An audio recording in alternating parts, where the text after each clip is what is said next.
എല്ലാവരും ഊണൊക്കെ കഴിച്ച് സാധാരണ രീതിയിലൊരു ചെറിയ ഉച്ചമയക്കം ത്തിൻ്റെ സമയമാണ്. അപ്പം മയക്കം ഇല്ലാത്ത തരത്തിലുള്ളൊരു നല്ല കണ്ടൻ്റാണ് നിങ്ങളുടെ മുമ്പിലേക്ക് പ്രസൻറ്റ് ചെയ്യാനായിട്ട് ഞാൻ ആഗ്രഹിക്കുന്നത്. തുടക്കത്തിൽ അതിന് മുമ്പായി ബെഞ്ചമിൻ ബെയ്ലിയുടെയും ഹെർമൻ ഗുണ്ടർട്ടിൻ്റെയും ദൈവത്തിന് ഞാൻ നന്ദി പറയുകയാണ്. കാരണം ഈ ഭാഷയിൽ എനിക്ക് ഇങ്ങനെ നന്ദി പറയാൻ കാരണമായത് ആ രണ്ട് വ്യക്തിത്വങ്ങളായിരുന്നു. അപ്പം അവരുടെ ദൈവത്തിന് ഞാൻ നന്ദി പറയുന്നു. അതുപോലെ കേരളത്തിൽ കടന്നു വന്ന മിഷണറിമാരുടെ ദൈവത്തിന് ഞാൻ നന്ദി പറഞ്ഞുകൊണ്ടാണ് ഞാൻ ആരംഭിക്കാൻ ആഗ്രഹിക്കുന്നത്. ബൈബിളും സാഹിത്യവും എന്നുള്ളതാണ് എൻ്റെ വിഷയം എന്ന് പറയുന്നത്. ഇന്ന് നിങ്ങളുടെ മുമ്പിൽ അവതരിപ്പിക്കുന്നത് ബൈബിളും സാഹിത്യവും എന്നുള്ള വിഷയമാണ്. അപ്പോൾ ഈ വിഷയം അവതരിപ്പിക്കുമ്പോൾ എൻ്റെ മുന്നിൽ ഒരുപാട് സാധ്യതകളുണ്ട്. എനിക്ക് ബൈബിളിലെ വളരെ നിസ്തുല്യങ്ങളായ കവിഹൃദയങ്ങളെ എല്ലാ കാലത്തും ആകർഷിച്ചിട്ടുള്ള അമൂല്യമായിട്ടുള്ള നല്ല പദങ്ങളെ എടുത്തുകൊണ്ട് എനിക്ക് നിങ്ങളോട് സംസാരിക്കാൻ കഴിയും. അപ്പോൾ ഞാൻ അതിനെക്കുറിച്ച് പഠിക്കുമ്പോൾ എനിക്ക് മനസ്സിലായത്, ഇന്ന് നാം സാമൂഹ്യ മാധ്യമങ്ങൾ നോക്കിയിട്ടുണ്ടെങ്കിൽ എല്ലാ മതങ്ങളും അവരുടെ പുസ്തകത്തിൻ്റെ സാഹിത്യ ഭംഗിയെക്കുറിച്ച് വർണ്ണിക്കുന്ന പ്രസൻറ്റേഷൻസ് അവൈലബിൾ ആണ്. തുലോം കുറവ് ബൈബിളിൻ്റെ തന്നെയാണെന്നാണ് എനിക്ക് മനസ്സിലാക്കാൻ കഴിഞ്ഞത്. അപ്പോൾ ആ ഒരു വിഷയം ഇപ്പോൾ ബൈബിളിലെ വളരെ ശ്രദ്ധേയമായ വാക്യങ്ങളെന്ന് പറയുന്നത്, ഇപ്പോൾ ദൈവം മനുഷ്യനോട് പറയുകയാണ്, വരുവിൻ നമുക്ക് തമ്മിൽ വാദിക്കാം, നിന്റെ പാപങ്ങൾ കടുംചുവപ്പാണെങ്കിലും ഞാൻ ഹിമം പോലെ വെളുപ്പിക്കും. ബൈബിളിലൊരു വാക്യമാണ്. ഒരു സാധാരണ മനുഷ്യനോട് അപരിമേയനായ ദൈവം പറയുന്നൊരു വാക്യമാണത്. വേറൊരു സ്ഥലത്ത് ഒരു ഡ്രാമാറ്റിക് ഇതിലേക്ക് വരുമ്പോൾ, ഒരു ഡ്രാമ എന്നുള്ള നിലയ്ക്ക് ഇയ്യോബിലേക്ക് വരുമ്പോൾ, പുഴുവായി പിറന്ന് മൺപുരകളിൽ പാർത്ത് ചതഞ്ഞരഞ്ഞു പോകേണ്ട മനുഷ്യൻ. എത്ര മനോഹരമായിട്ടാണ് മനുഷ്യനെന്ന് പറയുന്നത്.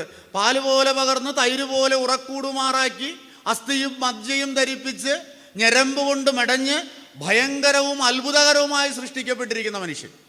അപ്പോൾ അത് ഉത്തമഗീതത്തിലേക്ക് വരുമ്പോൾ അത് വേറൊരു തലത്തിലേക്കാണ് പോകുന്നത്. അപ്പോൾ ഈ ബൈബിളിൻ്റെ പ്രത്യേകത എന്ന് പറയുന്നത്, ഇതിൽ നിങ്ങൾക്ക് ലോകത്തുള്ള സാഹിത്യ രൂപങ്ങളുടെ എല്ലാ ഭാവങ്ങളും കാണാൻ കഴിയുമെന്നുള്ളതാണ്.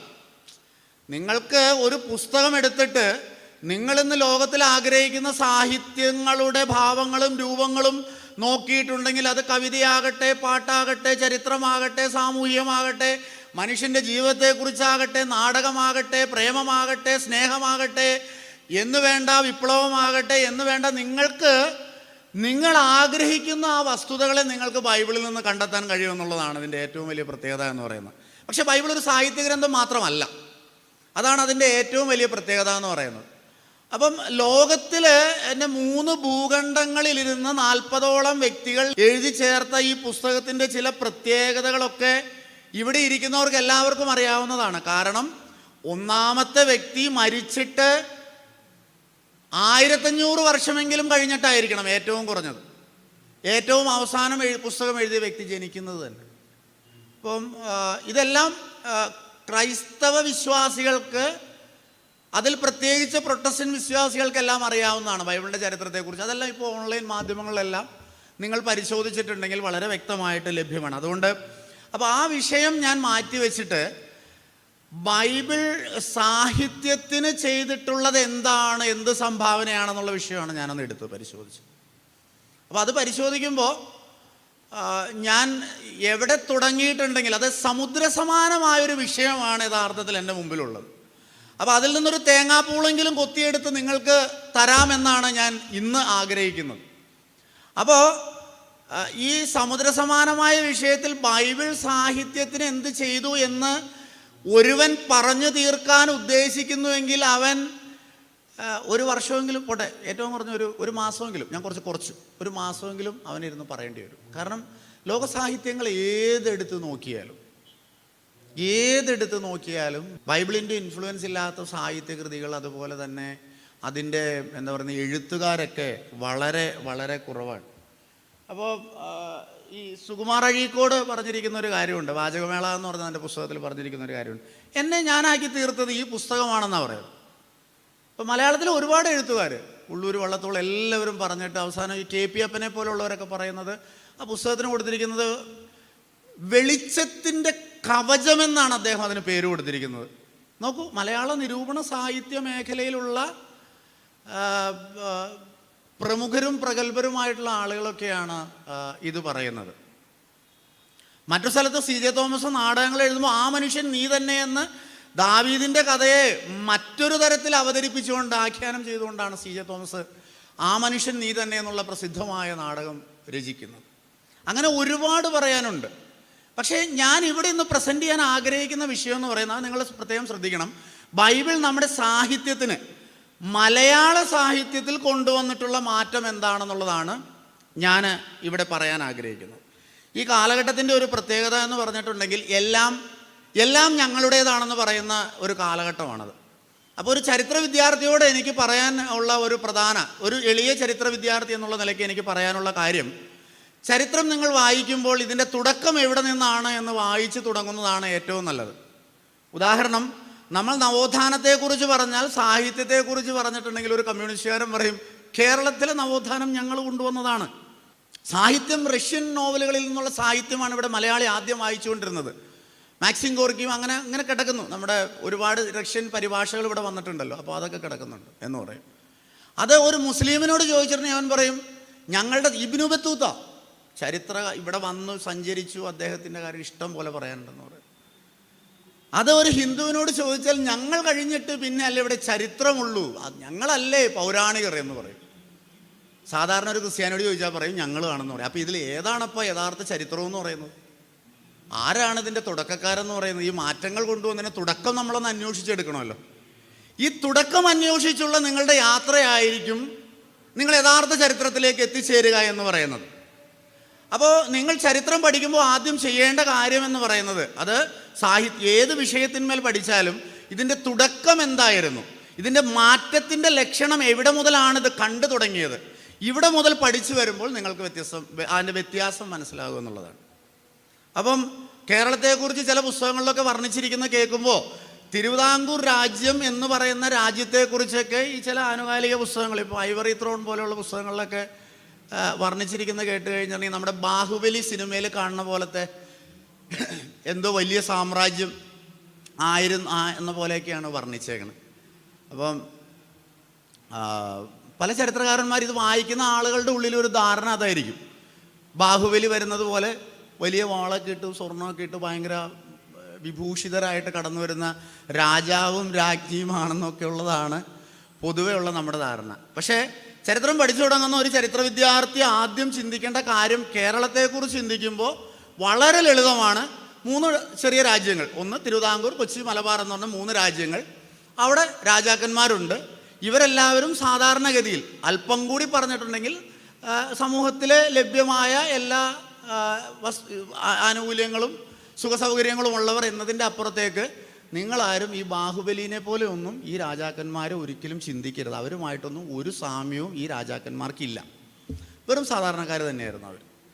അപ്പം വിഷയത്തിലേക്ക് ഞാൻ കടന്നു വന്നുകൊണ്ടിരിക്കുകയാണ്. അപ്പോൾ അങ്ങനെയുള്ളൊരു പരിതസ്ഥിതിയാണ് കേരളത്തിലുള്ളത്. പിന്നെ കുറേ ഫ്യൂഡൽ പ്രഭുക്കൾ, PK ബാലകൃഷ്ണനൊക്കെ പറയുന്നത് പോലെ കുറേ ഫ്യൂഡൽ പ്രഭുക്കന്മാരും, പിന്നെ ഇവർ തമ്മിൽ അങ്ങോട്ടും ഇങ്ങോട്ടും തമ്മിൽ തല്ലും യുദ്ധമൊക്കെ ആയിട്ട് നടക്കുന്ന ഒരു സാമൂഹ്യ പരിതസ്ഥിതിയാണ് ഇവിടെ നിലവിലുള്ളത്.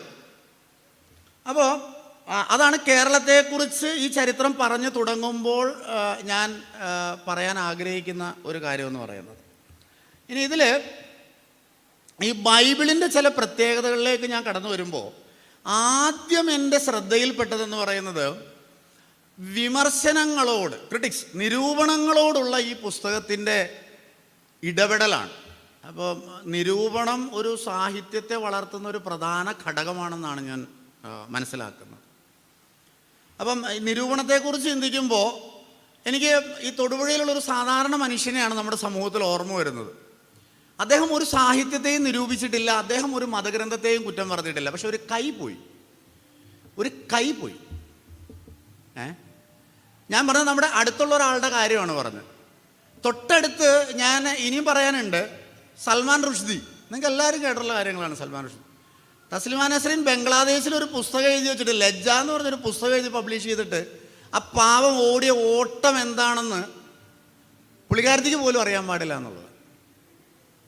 അപ്പം നിരൂപണങ്ങളോടും വിമർശനങ്ങളോടും മറ്റു മതങ്ങൾ കാണിച്ചിട്ടുള്ളത് എന്താണെന്ന് കേരളത്തിലുള്ള ഓരോ വ്യക്തികൾക്കും അറിയാം.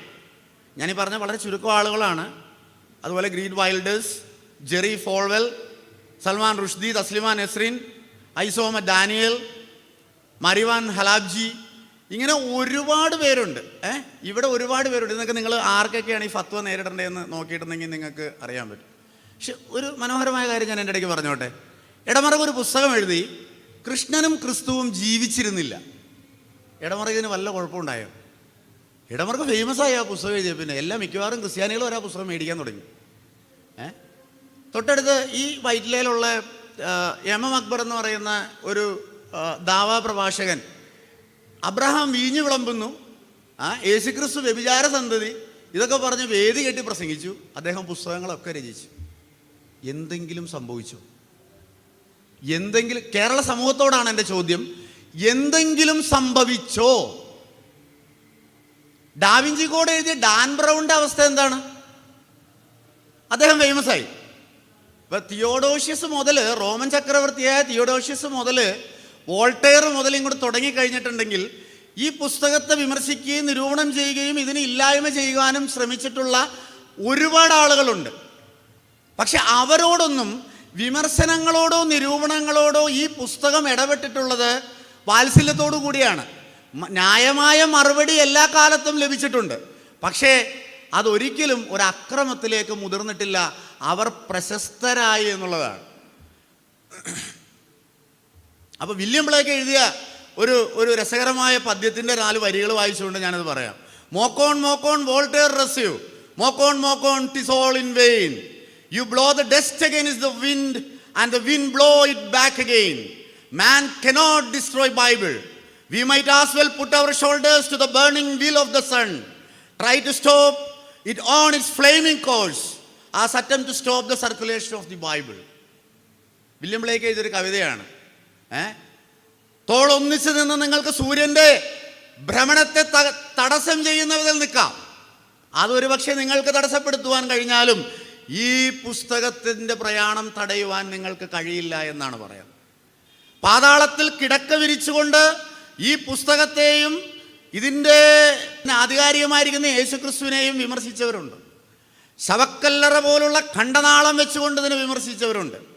പക്ഷെ ഈ പുസ്തകം പറയുന്നത് അവരുടെ സ്വാതന്ത്ര്യത്തെയും മാനിച്ചുകൊണ്ട് മനുഷ്യൻ്റെ കുറ്റവിധികളിൽ ക്ഷോഭിക്കാതിരിക്കുവാനാണ് ഈ പുസ്തകം പറയുന്നത്. ചരിത്രത്തിൽ ഈ പുസ്തകം അങ്ങനെയാണ് ചെയ്തിട്ടുള്ളൂ. അത് ഈ പുസ്തകത്തിൻ്റെ വളർച്ചയാണ്. ഇതിലൂടെ ഞാൻ ഈ സമൂഹത്തോട് ഒരു കാര്യം കൂടി പറയുവാനിരിക്കുന്നതാണ്. നിങ്ങൾ ദൈവങ്ങളെ സംരക്ഷിക്കുന്നവരും നിങ്ങളുടെ ഗ്രന്ഥങ്ങളെ സംരക്ഷിക്കുന്നവരുമായി ഇറങ്ങിയാൽ കുറേ ആൾക്കാരുടെ കൈയും കാലും ഒക്കെ പോകും. അതാണ് സംഭവിക്കാൻ പോകുന്നത്. വസ്തുനിഷ്ഠാപരമായ നിരൂപണങ്ങളെ, തൻ്റേതല്ലാത്ത ഒരു മതത്തെ ഇന്ന് കേരളത്തിൽ ഒരുവൻ നിരൂപണം ചെയ്യുവാൻ ഇറങ്ങിയിട്ടുണ്ടെങ്കിൽ അവൻ്റെ കാര്യം പോക്കാണെന്ന്. ആ ഒരു സാഹചര്യമാണ്. വളരെ സെൻസിറ്റീവായിട്ടുള്ള ഒരു കാലഘട്ടത്തിലാണ് നാം ജീവിച്ചുകൊണ്ടിരിക്കുന്നത്. അങ്ങനെയല്ല, വളരെ സെൻസിറ്റീവായിട്ടുള്ള സ്വതന്ത്ര ഭാരതത്തിലാണ് നാം ഇന്ന് ജീവിച്ചുകൊണ്ടിരിക്കുന്നത്. മതങ്ങളെക്കുറിച്ച് പതുക്കെ പറയണം. മനുഷ്യൻ ദൈവങ്ങളെ സംരക്ഷിക്കുന്നവരായിട്ട് മാറിയിരിക്കുന്ന ഒരു കാലഘട്ടത്തിലാണ്. അപ്പോൾ വിഷയം എനിക്കറിയാം, ബൈബിളും സാഹിത്യവും എന്നുള്ളതാണ്. ഇതെല്ലാം ഇതിൻ്റെ പ്രധാന ഘടകങ്ങളാണ്. നിരൂപണം വളരെ ശ്രദ്ധയാകർഷിക്കുന്ന ഒരു വേലയാണ്.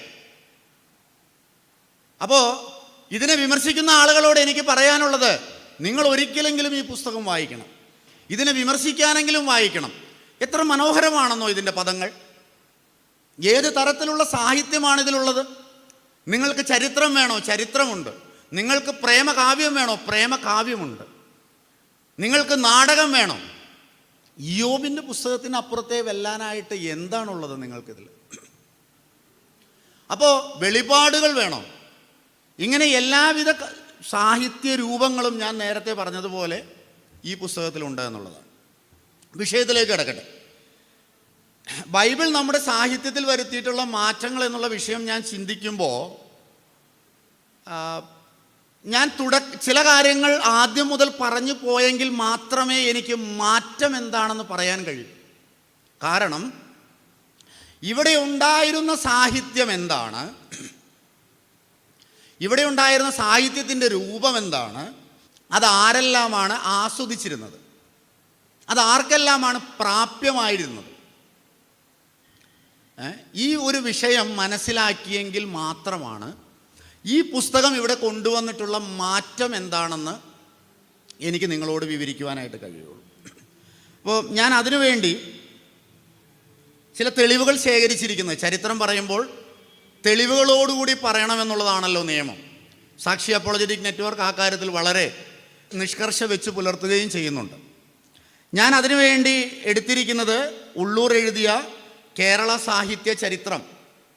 5 വാല്യങ്ങളുണ്ട്. വാല്യം 4 വാല്യം 1 എടുത്തിരിക്കുന്നത്. പിന്നെ മറ്റൊന്ന് 19-ാം നൂറ്റാണ്ടിലെ കേരളം, പി ഭാസ്കരൻ ഉണ്ണി.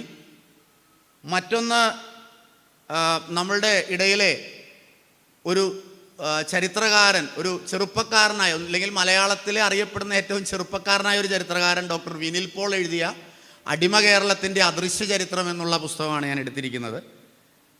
പിന്നെ മറ്റൊന്ന് എടുത്തിരിക്കുന്നത് സി കേശവൻ എഴുതിയിരിക്കുന്ന ജീവിത സമരം. മറ്റൊന്ന് ഡോക്ടർ വള്ളിക്കാവ് മോഹൻദാസ് എഴുതിയിരിക്കുന്ന പശ്ചിമോദയം. ഗുണ്ടർട്ടിൻ്റെ പത്രങ്ങളെക്കുറിച്ചുള്ള അദ്ദേഹത്തിൻ്റെ ഡീറ്റെയിൽ റിസർച്ചാണ്. ആ പുസ്തകമാണ് ഞാൻ എടുത്തിരിക്കുന്നത്. പിന്നൊന്ന് കേരളത്തിലെ സാമൂഹ്യ പരിവർത്തന ചരിത്രം എന്നുള്ള പുസ്തകമാണ് എടുത്തിരിക്കുന്നത്. ഇത് ആദ്യമേ ഞാൻ പറയാൻ കാരണം, ആരെങ്കിലും എൻ്റെ വീഡിയോ എപ്പോഴെങ്കിലും കട്ട് ചെയ്ത് ചെറിയ പീസാക്കി ഇറക്കുന്നുണ്ടെങ്കിൽ ഈ പറഞ്ഞ കാര്യം കൂടി അതിൻ്റെ ഒപ്പം ഒന്ന് ആഡ് ചെയ്തേക്കണം. കാരണം ഇത് വായിച്ചു കഴിയുമ്പോൾ അഭിനവ ചരിത്രകാരന്മാർ പലരും പറയും അത് കമ്മ്യൂണിസ്റ്റുകാർക്ക് കാശ് കൊടുത്തിട്ട് എഴുതിച്ച പുസ്തകം എന്ന് പറയും. ഇവരാരും കമ്മ്യൂണിസ്റ്റുകാർക്ക് കാശ് കൊടുത്ത് എഴുതിച്ച പുസ്തകമൊന്നുമല്ല. നല്ല റിസർച്ചുകളാണ്, നല്ല പഠനങ്ങളാണ്. അതുകൊണ്ടാണ് സമയമെടുത്ത് വർഷങ്ങൾ എഴുതാറുള്ള പുസ്തകങ്ങളാണ്. മറ്റൊന്ന് ഡോക്ടർ ബാബു ചെറിയാൻ എഴുതിയിരിക്കുന്ന ബെഞ്ചമിൻ ബെയ്ലി എന്നുള്ള പുസ്തകമാണ്. അപ്പോൾ ഈ പുസ്തകങ്ങളൊക്കെയാണ് ഞാൻ ആധികാരികമായിട്ട് എടുത്തിട്ടുള്ളത്. ഈ പുസ്തകങ്ങളെല്ലാം ഞാൻ പറയുന്ന കാര്യങ്ങളെല്ലാം തന്നെ അതിലുണ്ട് എന്നുള്ളതാണ്. നമ്മൾ ഉള്ളൂരിൻ്റെ മലയാള സാഹിത്യ ചരിത്രം എടുത്ത് നോക്കിയിട്ടുണ്ടെങ്കിൽ 1-ാം വാല്യത്തിൽ തുടങ്ങുന്ന കോലത്തിരി രാജാവ്, ശങ്കരവാര്യർ, ശ്രീകണ്ഠവാര്യർ, കോഴിക്കോട്ട് മാനവദേവൻ, 18 കവികൾ, ചെറുശ്ശേരി കവികൾ, പിന്നെ ഗൗരീചരിതം, ഹംസസന്ദേശം, കൃഷ്ണജാഥ, ഭാരതം ഗാഥ, ചമ്പു സാഹിത്യം എന്നിവയൊക്കെ നോക്കിയാലും, ഇങ്ങനെയുള്ള സാഹിത്യം ഏതെടുത്ത് നോക്കിയാലും, ഉള്ളൂരിൻ്റെ പുസ്തകത്തിൽ നിന്നാണ് ഞാൻ പറയുന്നത്, ഏതെടുത്ത് നോക്കിയാലും സംസ്കൃതത്തിൽ മാത്രമാണ് സാഹിത്യങ്ങൾ ആദ്യകാലങ്ങളിൽ കാണുന്നത്. മലയാള സാഹിത്യം കാണുന്ന സംസ്കൃതങ്ങളിൽ മാത്രമാണ്.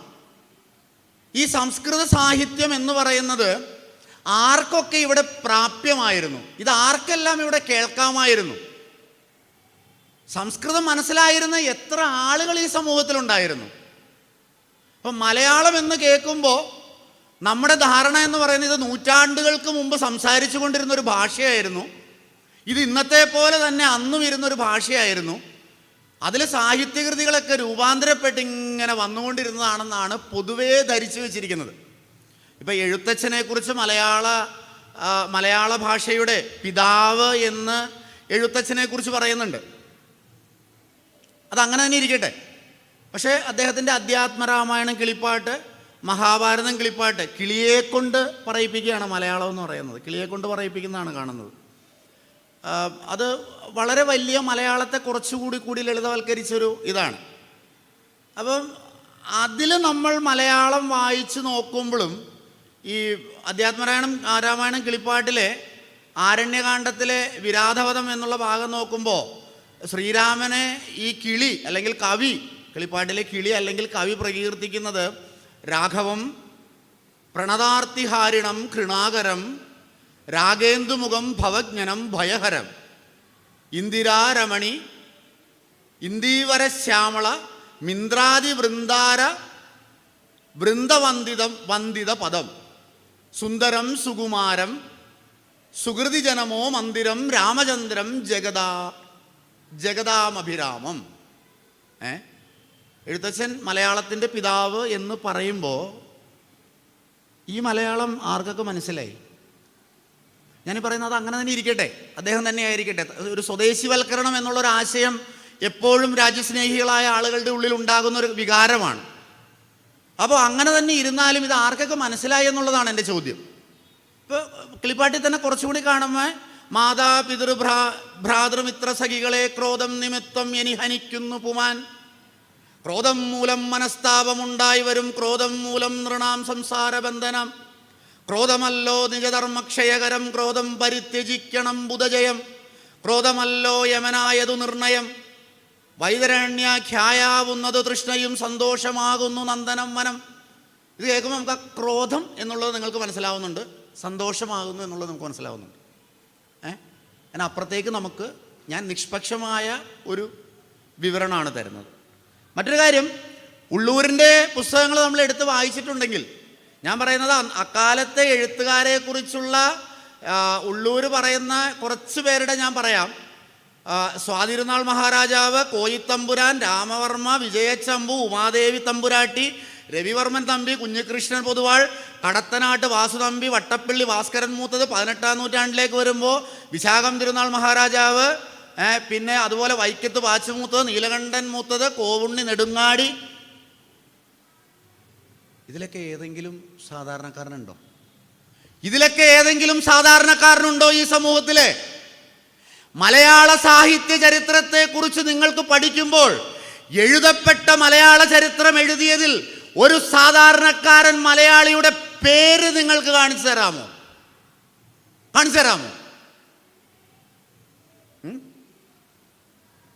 കാണിച്ചു തരാനില്ല. സാഹിത്യം എന്ന് പറയുന്നത് രാജകൊട്ടാരങ്ങളിലും ബ്രാഹ്മണ സദസ്സുകളിലും അവരുടെ വേദികളിലും മാത്രം ആസ്വാദനം ചെയ്തുകൊണ്ടിരുന്ന ഒന്നായിരുന്നു. ഈ സാധാരണക്കാരുടെ കുറെ പുലയപ്പാട്ടും പുലയത്തിപ്പാട്ടും പറയപ്പാട്ടും പുള്ളുവപ്പാട്ടും അങ്ങനെ എന്താ പറയുന്ന കുറെ സാധാരണക്കാരുടെ സംഭവങ്ങളെക്കുറിച്ച് ദളിത് സാഹിത്യങ്ങൾ കുറെ കളക്ട് ചെയ്തിട്ടുണ്ട്. ഓക്കെ, ഇതിനൊക്കെ എഴുതപ്പെട്ട് ലിഖിതമായിട്ട് എന്തുണ്ടായിരുന്നു? എല്ലാവർക്കും അറിയാവുന്നൊരു പാട്ടാണ്. മഞ്ഞക്കിളിയെ പിടിക്കാൻ പോവാം, മഞ്ഞക്കിളിയെ പിടിച്ചാലോ, പപ്പും പൂടെ പറിക്കാലോ, പപ്പും പൂടെ പറിച്ചാലോ. കേട്ടല്ലേ? എല്ലാവരും കേട്ടല്ലേ? പപ്പും പൂടെ പറിച്ചാലോ, കള്ളും കൂട്ടി തിന്നാലോ. വരികളെ ഞാൻ ഓർക്കുന്നില്ല, എങ്ങനെയാ പറയുന്നത്? മഞ്ഞക്കിളിയെ പിടിക്കാൻ പോയി. ഈ പാട്ട് സാധാരണക്കാരൻ്റെ പാട്ടല്ലായിരുന്നു. സംഘക്കളിയിൽ ബ്രാഹ്മണന്മാർ കൂടിയിരുന്ന് കളിക്കുന്ന കൈമള് വരുമ്പോൾ പാടുന്ന പാട്ടാണത്. രസം എന്താണെന്ന് അറിയാമോ? ഇതിൻ്റെ അവസാന വരി നിങ്ങൾക്കറിയില്ല എന്നുള്ളതാണ്. രസം. അവസാനം വരുമ്പോൾ പറയുന്നത് അമ്മേനെയും കള്ളും കൂടി അമ്മേനെയും പെങ്ങളെയും തല്ലാലോ, അമ്മയും പെങ്ങളെയും തല്ലിയാലോ, കോലത്തും പഠിക്ക ചെല്ലാലോ, കോലത്തും പഠിക്ക ചെന്നാലോ, കാലും കണച്ചങ്ങ് നിൽക്കാലോ, കാലും കണച്ചങ്ങ് നിന്നാലോ, എന്തേലുമൊക്കെ പറയാലോ. എന്നിട്ട് പറയുന്നത് എന്തേലുമൊക്കെ പറഞ്ഞാലോ, കഴുമരത്തെ കിടന്നാടാലോ. ഉള്ളൂര് ഈ പാട്ട് രേഖപ്പെടുത്തി വെച്ചിട്ടുണ്ട്. അത് സാധാരണക്കാരൻ്റെ പാട്ടായിട്ടല്ല. അപ്പൊ കോലോത്തിന്റെ മുമ്പിൽ ചെന്ന് കിടന്ന് പറഞ്ഞാൽ അവൻ കഴുമരത്തിൽ കിടന്നാടും. മലയാള സാഹിത്യത്തിന്റെ ആസ്വാദന നിലവാരം പോകുന്നത് ഏത് ഭാഗത്തേക്കാണ്? അപ്പോൾ ഇവിടത്തെ ഭാഷയെ നമ്മൾ ശ്രദ്ധിക്കുമ്പോൾ ഇന്ന് നമ്മൾ സംസാരിക്കുന്ന മലയാള ഭാഷയുടെ ഒരു ഏകദേശ രൂപം എന്ന് പറയുന്നത് ഇവിടെ ഉണ്ടായിരുന്ന നീചഭാഷയാണ്. അതായത് ഇവിടെ ഉണ്ടായിരുന്ന നീചജാതികൾ എന്ന് വിശേഷിപ്പിക്കപ്പെട്ട, ചരിത്രകാരന്മാർ വിശേഷിപ്പിച്ച, കീഴാള ജാതികൾ എന്ന് വിശേഷിപ്പിച്ച, അധമജാതികൾ എന്ന് വിശേഷിപ്പിച്ച ഒരു വലിയ ജനവിഭാഗം സംസാരിച്ചു കൊണ്ടിരുന്ന ഒരു ഭാഷയുടെ ഒരു ഏകദേശ ഫോമാണ്. അത് ഞാൻ തെളിയിക്കാം നിങ്ങളുടെ അടുത്ത്. എന്തായിരുന്നു മേലാളന്മാരുടെ ഭാഷ എന്ന് പറയുന്നത്? സംസ്കൃതമായിരുന്നു അവരുടെ ഭാഷ എന്ന് പറയുന്നത്. നിങ്ങൾക്ക് അത് മനസ്സിലാക്കുന്നതിനായിട്ട് നമ്മുടെ കണ്ണീരും കിനാവും വി.ടി. ഭട്ടതിരിപ്പാടിൻ്റെ പുസ്തകമാണ്. ഇത് വായിച്ചിട്ടുണ്ടെങ്കിൽ ഉപനയനം കഴിഞ്ഞിട്ട് എന്താ പറയുന്നത്, നിത്യജീവിതത്തിൽ ഉപയോഗിക്കേണ്ട പദങ്ങൾക്ക് അമ്മ സംസ്കൃതത്തിലേക്ക് മാറ്റം കൊണ്ടുവരുന്ന അദ്ദേഹം പറയുന്നുണ്ട്. അത് ഉപയോഗിക്കാൻ പാടില്ല. ഡോക്ടർ സാമൽ നെല്ലിവകളുടെ പുസ്തകത്തിൽ ഒരു ബ്രാഹ്മണൻ ഒരു ചോഗസ്ത്രീയോട് സംസാരിക്കുന്ന ഒരു ഭാഗം വിവരിക്കുന്നുണ്ട്. അപ്പോൾ ആ ഭാഗം നമ്മൾ ശ്രദ്ധിച്ചിട്ടുണ്ടെങ്കിൽ എന്തായിരുന്നു ഇവിടുത്തെ മേലാള അപ്പർ കാസ്റ്റ് ഭാഷയും എന്തായിരുന്നു നീചഭാഷയും എന്നുള്ളത് നമുക്ക് മനസ്സിലാവും. അപ്പം ഈ സാഹിത്യത്തെക്കുറിച്ചൊക്കെ സംസാരിക്കണമെങ്കിൽ ഭാഷയുണ്ടാകണമല്ലോ. ഭാഷയില്ലാതെ ഞാൻ എന്ത് സാഹിത്യത്തെക്കുറിച്ച് നിങ്ങളോട് പറയാനാണ്? അപ്പം ഈ ഭാഷ എവിടെ നിന്നാണ് ഉത്ഭവിച്ചു വന്നത്? എവിടെയാണ് ഇതിന് മാറ്റം വന്നത്? ഞാനതിൽ പവർ പോയിന്റ് തയ്യാറാണെങ്കിൽ ഞാനതിൽ 1-2 റെഫറൻസ് ഇവിടെ ഉണ്ടായിരുന്ന എഴുത്ത് മലയാളത്തെക്കുറിച്ച് പറയാം. ഇതാണ് മലയാളം ലിപി. നിങ്ങൾക്ക് കാണാൻ കഴിയുന്നുണ്ടെന്ന് എനിക്ക് തോന്നുന്നു. വല്ല പിടുത്തം കിട്ടുണ്ടോ? നിങ്ങൾക്കല്ല, നിങ്ങളുടെ പൂർവ്വപിതാക്കന്മാർ 1-2 തലമുറയിലുള്ളവർക്ക് പോലും ഇത് വായിക്കാൻ പറ്റില്ല. ഇത് വായിക്കാൻ പറ്റില്ല. ഇതൊരു ചുരുണയിൽ നിന്ന് ഡോക്ടർ സാമുവൽ നെല്ലിമുകൾ കേരള ആർക്കൈവ്സിൽ നിന്ന് കളക്ട് ചെയ്ത് വെച്ചേക്കുന്നതാണ്. ഈ പുസ്തകത്തിലാണ് അതുള്ളത്. ഞാൻ അതിൽ നിന്ന് കട്ട് ചെയ്ത് വെച്ചിരിക്കുന്നതാണത്. ഇനി അടുത്തത് ഞാൻ വേറൊന്ന് വായിച്ച് കേൾപ്പിക്കാം നിങ്ങൾക്ക്. ഇതൊരു മലയാളം ലിപിയാണ്. അത് മലയാളം ലിപി സ്ലൈഡ് നമ്പർ 26 ഇട്ടു. അത് കണ്ടോ, മലയാണ്മ എന്നൊരു ഭാഷ ഇവിടെ ഉണ്ടായിരുന്നു. അത് ഞാൻ വിവരിച്ചിട്ട് എന്താണെന്ന് ഞാൻ പറയാം. മലയാണ്മ സ്ലൈഡ് നമ്പർ 25 അതാണ് ഇട്ടിരിക്കുന്നത്. അതൊന്ന് വായിച്ചു കേൾപ്പാം. തുലാപുരുതാനം വകയ്ക്കു നെല്ലമൺ അധികാരത്തിൽ നിന്നും പലയിടത്തും പുരകെട്ട് വകയ്ക്കും ഓലമേച്ചില വകയ്ക്കും കുടപണം വരവാന വകയ്ക്ക് വില എഴുതി തീർത്ത വക. ഇതാണ് എഴുതി വെച്ചേക്കുന്നത്. ഇത് വായിക്കാൻ അറിയാവുന്ന വളരെ ചുരുക്കം ചില ആളുകളെ ഇന്ന് കേരളത്തിൽ ജീവിച്ചിരിപ്പുള്ളൂ. വളരെ ചുരുക്കം ചില ആളുകളെ ഇന്ന് കേരളത്തിൽ ജീവിച്ചിരിപ്പുള്ളൂ എന്നുള്ളതാണ്. 1-2 തലമുറ മുമ്പുള്ളവർക്ക് പോലും ഇത് അറിയില്ല എന്നുള്ളതാണ് ഇതിൻ്റെ ദയനീയ സ്ഥിതി എന്ന് പറയുന്നത്. സ്ലൈഡ് നമ്പർ 24 മലയാളത്തിൽ ഉപയോഗിച്ചുകൊണ്ടിരുന്ന മറ്റൊരു ഭാഷയാണ് തമിഴ് എന്ന് പറയുന്നത്.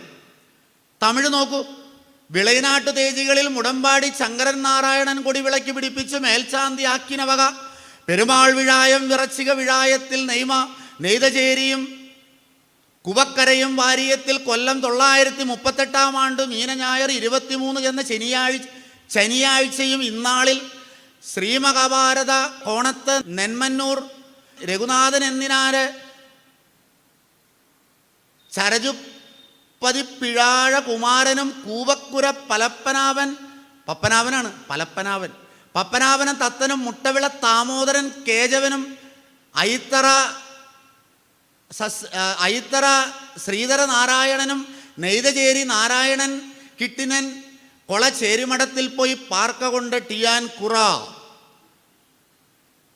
100 വർഷം മുമ്പുണ്ടായിരുന്ന ഒരു ഭാഷയായിരുന്നു എന്നുള്ളതാണിത്. മലയാളമായിരുന്നു ഇത്. മലയാളത്തിൻ്റെ ഒരു വകഭേദമായിരുന്നു. തമിഴാണിത്. ഇവിടെ ഉപയോഗിച്ചു കൊണ്ടിരുന്ന പ്രചാരത്തിലുണ്ടായിരുന്ന ഒരു ഭാഷയാണത്. മറ്റൊരു ഭാഷ ഇവിടെ ഉണ്ടായിരുന്നു. അതായത് ഞാൻ പറഞ്ഞ എഴുത്ത് ഭാഷയാണ് ഈ പറയുന്നത്. സംസാര ഭാഷയെക്കുറിച്ച് ഞാൻ നിങ്ങളോട് പറഞ്ഞു. ഇത് എഴുത്തു ഭാഷയാണ് ഈ കാണുന്നത്. ഗ്രന്ഥാക്ഷരം എന്നുള്ളൊരു ഭാഷ. അത് സ്ലൈഡ് നമ്പർ 23 അത് ഇതാണ്. ആചാര്യാൽ പാദമാത്തപാദം ശിഷ്യ സ്വമേധയാജാപാദം സബ്രഹ്മചാരി പാദം കാലക്രമേച. ആര്യഭാഷയായ സംസ്കൃതം എഴുതാൻ വേണ്ടിയാണ് ഈ ഗ്രന്ഥഭാഷ രൂപപ്പെടുത്തിയതെന്ന് പറയുന്നത്. ഇനി അതിന് കുറച്ച് പുറകോട്ട് സ്ലൈഡ് നമ്പർ 22 കോലെഴുത്ത് ഇവിടെ ഉണ്ടായിരുന്ന ഭാഷയാണ്. ഈ ഇരിക്കുന്ന കൂട്ടത്തിലിരിക്കുന്ന ആർക്കെങ്കിലും വട്ടെഴുത്തോ കോലെഴുത്തോ മലയാണ്മയോ സംസ്കൃതമോ വായിക്കാൻ അറിയാമോ? ഉണ്ടെങ്കിൽ ഇത് കഴിയുമ്പോൾ ഒന്ന് നേരിട്ട് കാണുന്നതിനെ ദയവായി കൈ ഉയർത്തണമെന്ന് അപേക്ഷിക്കുകയാണ്. ഇല്ല. അടുത്ത കോലെഴുത്താണ്. അത് ഞാൻ വായിച്ച് കേൾപ്പിക്കാം. കൊല്ലം 920 മീന ഞാറ്റയിലെ എഴുതിയ മറുവട്ടോല കരണമാവിത് പുതുക്കോട്ടയിരിക്കും പതേജികളിൽ അവയത്തിനാന പട്ടര പുത്തിരന വൈത്തിച്ചോര പട്ടര കയ്യാല 4000 പറത്തൽ നെല്ലും 2000 പുതുപ്പണവും കൂടിക്കൊണ്ടാരാ. എനിക്ക് ആ കയ്യാലയും 4000 പറ നെല്ലും 2000 മനസ്സിലായി. എനിക്ക് വേറെ ഒന്നും മനസ്സിലായിട്ടില്ല. വട്ടെഴുത്ത് അത് സ്ലൈഡ് നമ്പർ 21 അതിൽ പറയുന്നത് 1-ാം ആണ്ടാക്കതിർ 8-ാം ആണ്ട് കുലശേഖര കോയിലധികാരികൾ തിരുവിതാച്ചിയല്ലാനിൻ്റെ കർക്കടകത്തിൽ വ്യാഴത്തിൽ വിരിചിക ഞായിറ്റു 4 തളിയേയുനെതിരിക്കുന്ന പുഴയുടെ കൂട്ടി കൊണ്ട നെടിയതളി ഇരുന്നരുളി പെരുനെയതല ആട്ടൈക്കൊളാൽ 40 കലനെല്ലും. അപ്പോൾ ഇത് മലയാള ഭാഷയാണ്. ഒരു 100 വർഷം പുറകിലുള്ള മലയാള ഭാഷയാണ്. അപ്പം മലയാളത്തിലെ എഴുത്ത് എന്ന് പറയുന്ന കരണങ്ങൾ, ഓലകൾ, നീട്ടുകൾ ഇതെല്ലാം പരിശോധിക്കുമ്പോൾ എഴുതിയിരുന്ന ഭാഷ കാണുന്നത് വട്ടെഴുത്ത് കോലെഴുത്ത്, മലയാണ്മ, തമിഴ്, സംസ്കൃതം, ഇതാണ് കാണുന്നത്. ഈ ഭാഷകളാണ് മലയാളത്തിൽ കാണുന്നത്. അപ്പം ഈ എഴുത്ത് ഭാഷ, ഞാൻ മലയാളവും സാഹിത്യവും എന്നുള്ള വിഷയത്തിലേക്ക് വരുമ്പോൾ ഇതെല്ലാം പറയാതെ എനിക്ക് നിങ്ങളോട് എങ്ങനെ ചരിത്രം പറയാൻ പറ്റും? സാഹിത്യത്തിൽ സാധാരണക്കാരനെ ആസ്വദിക്കാനായിട്ട് ഒരു ചുക്കും ചുണ്ണാമ്പും ഇവിടെ ഉണ്ടായിരുന്നില്ല, മലയാളത്തിൽ ഉണ്ടായിരുന്നില്ല. ഇന്നത്തെ ആധുനിക ദളിത് സാഹിത്യകാരന്മാർ ഓരോന്ന് പറയുന്നുണ്ട്. പുലയപ്പാട്ടും, ഞാൻ നേരത്തെ പറഞ്ഞ പോലെ പറയപ്പാട്ടും പുലയത്തിപ്പാട്ടും പുള്ളുവൻ പാട്ടും എല്ലാം എടുത്തുകൊണ്ട് വരുന്നുണ്ട്. വരട്ടെ, നല്ലത്. ഇതിൻ്റെ എഴുതപ്പെട്ട ലിഖിത രൂപം എവിടെയായിരുന്നു? കല്ലിലോ അല്ലെങ്കിൽ എല്ലിലോ തുകലിലോ ഓലയിലോ? എവിടെ? ഞാൻ കണ്ടിട്ടില്ല, ഉണ്ടായിരുന്നില്ല. അപ്പൊ സാഹിത്യ ആസ്വാദനം എന്ന് പറയുന്നത് സമൂഹത്തിലെ ഉയർന്ന മേൽത്തട്ടിലുള്ള ബ്രാഹ്മണർക്കും അല്ലെങ്കിൽ അതിന് തൊട്ട് താഴെ നിൽക്കുന്ന നായന്മാരും എല്ലാവരും ചേർന്നുണ്ടായിരുന്നത് മാത്രമായിരുന്നു സാഹിത്യത്തിൽ മലയാളത്തിലെ ആസ്വാദനം എന്ന് പറയുന്നത്. അത് അവർക്ക് മാത്രമുള്ളതായിരുന്നു, അതിനപ്പുറത്തേക്ക് ഇല്ലായിരുന്നു. എന്ത് ദയനീയ സ്ഥിതിയായിരുന്നു നിങ്ങളൊന്ന് ആലോചിച്ച് നോക്കണം. ബെഞ്ചമിൻ ബെയ്ലി, ഒരു ഹെൻറി ബേക്കർ ജൂനിയർ കോട്ടയത്ത് സ്കൂൾ തുടങ്ങിക്കഴിയുമ്പോൾ ഒരു അടിമ അവിടെ പഠിക്കാൻ വരുന്നുണ്ട്. ഇതൊക്കെ വായിക്കുമ്പോൾ ആർക്കാണ് ഹൃദയവ്യഥയില്ലാതെയാകുന്നത്? ഈ അടിമയെ പിടിച്ചുകൊണ്ടുപോയി കെട്ടിയിട്ട് കണ്ണിൽ ചുണ്ണാമ്പ് തേച്ചു ഈ മേലാളന്മാർ. ഈ മലയാളത്തിലെ മേലാളന്മാർ അവരുടെ കണ്ണിൽ ചുണ്ണാമ്പ് തേച്ചു. ഇതെങ്ങനെ നമുക്ക് സഹിക്കാൻ കഴിയും? ആധുനിക ചരിത്രകാരന്മാരെല്ലാവരും പറഞ്ഞു തുടങ്ങുന്ന ഒരു കാര്യം ഞാൻ പറഞ്ഞിട്ട് അടുത്ത വിഷയത്തിലേക്ക് വരാം. ലോകത്തിലെ ഏറ്റവും ഭീകരമായ അടിമത്വമായിരുന്നു കേരളത്തിലുണ്ടായിരുന്നത്. മനുഷ്യനെ കണ്ടുകൂടാൻ വയ്യാത്ത, മനുഷ്യനെ തൊട്ടുകൂടാൻ കഴിയാത്ത, മനുഷ്യനോട് സംസാരിക്കാൻ കഴിയാത്ത ദർശനവും സ്പർശനവും കുറ്റകരമായിരുന്ന അവസ്ഥ എന്നുള്ളത്. അത് ഉള്ളൂര് ഒരു വള്ളത്തോൾ അതിനെക്കുറിച്ച് ഒരു കവിത എഴുതിയിട്ടുണ്ട്. അതിൻ്റെ 4 വരികൾ ഞാൻ വായിക്കാം. അത് പിന്നീട് എൻ്റെ പ്രസൻറ്റേഷൻ്റെ അവസാന ഭാഗത്ത് ഞാനത് വായിക്കാം. അപ്പോൾ സംസാര ഭാഷയെക്കുറിച്ച് നമ്മൾ പറഞ്ഞു. ഈ ഒരു കൊളോക്കിയൽ ഭാഷ ഉണ്ടായിരുന്നു മലയാളത്തിൽ. അതിൻ്റെ രൂപം എന്ന് പറയുന്നത് ചിലർ പറയുന്നത് ഈണത്തോടു കൂടിയുള്ള ഒരു ചൊല്ലൽ എന്നല്ലാതെ പിന്നെ ഇതുപോലെയുള്ള ഗ്രന്ഥങ്ങളിൽ നിന്ന് കിട്ടുന്നതാണ്. മറ്റെന്തെങ്കിലും ഉണ്ടോ എന്നുള്ളത് നിങ്ങൾക്കും കൂടി തുടർന്ന് പരിശോധിക്കാവുന്നതാണ്. അപ്പം ഇനി വേറൊരു രസകരമായ വസ്തുത കൂടി ഞാൻ നിങ്ങളോട് പറയട്ടെ. അതായത് ഈ സംഘകൃതികൾ, പതുറ്റിപ്പത്ത്, ചിലപ്പതികാരം, ഇതിവൃത്തം, ഹംസസന്ദേശം, മണിപ്രവാളം, മാതൃദത്ത്, ലീലാതിലകം എന്നിങ്ങനെയുള്ള മലയാളത്തിലുള്ള ഏത് കൃതി നിങ്ങൾ എഴുതപ്പെട്ടതാണ് ഞാൻ പറയുന്നത്. ഗദ്യകൃതി എന്ന് പറയുന്ന ഒരു സാധനം കാണിക്കാനില്ല. ഗദ്യകൃതി എന്ന് പറയുന്ന ഒരെണ്ണം മേമ്പൊടിക്കിടാൻ ഒരെണ്ണമില്ല, മലയാളത്തിലില്ല. ഉള്ളൂര് പറയുന്നത് ഒരു പുസ്തകത്തെക്കുറിച്ച് പറയുന്നുണ്ട്, അത് പക്ഷേ സംസ്കൃതത്തിലായിരുന്നു. മലയാളത്തിലില്ല. സകലതും പദ്യരൂപത്തിലായിരുന്നു, അതായത് പാട്ട് രൂപത്തിലായിരുന്നു മലയാളത്തിലെ സാഹിത്യം ഉണ്ടായിരുന്നു എന്ന് പറയാം. അപ്പോൾ 3 കാര്യങ്ങൾ ഞാൻ ഒരിക്കൽ കൂടി അടിവരയിട്ട് പറയട്ടെ.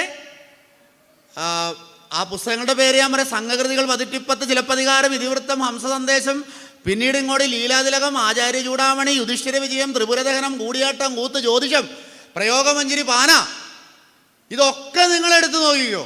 ഒരെണ്ണം ഗദ്യകൃതി എഴുതിയില്ല, ഒരെണ്ണം ഗദ്യകൃതിയില്ല.